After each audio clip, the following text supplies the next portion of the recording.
you tell the jury who that baby's father is? You're not the father, you're the rapist. That is not an answer. Did those tests prove that I'm the baby's father? Miss Jordan. Yes. Biological. Yes. So you always wanted a child, didn't you? Yes.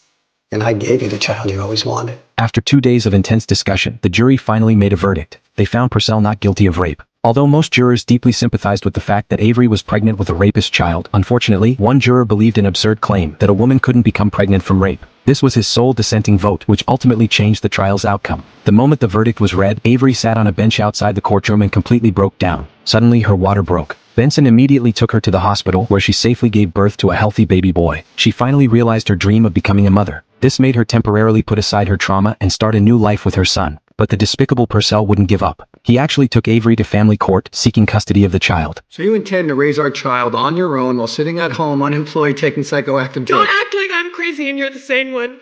You did this to me. You raped me. You destroyed my life. Your Honor, I ask that you disregard that last outburst. I was acquitted of rape. Just proceed. Purcell claimed Avery was mentally unstable and unfit to raise a child. But Avery's lawyer presented evidence that Purcell had been secretly photographing her for years. It was obvious his real motivation wasn't concern for the child. He just wanted custody as an excuse to continue harassing her. So tell me, Mr. Purcell, what is it in your history of violent sexual assault and relentless intimidation that qualifies you to be a good parent? Your Honor. Do you honestly believe you have the right to raise a child you conceived by rape? The judge ultimately awarded custody to Avery. But because Purcell was willing to pay child support, the judge still permitted him to visit once a week under supervision. This result completely devastated Avery. It meant Purcell would remain in her life forever. The day of the first visit, Purcell waited at the station. But Avery and her child never appeared. What he didn't know was that Avery had made a decision. She was leaving. Benson warned her this was a crime. But Avery believed this was the only way to truly get away from Purcell. 3 hours later, Benson returned to the precinct alone. The captain immediately understood. He told Purcell that Avery and her child were missing.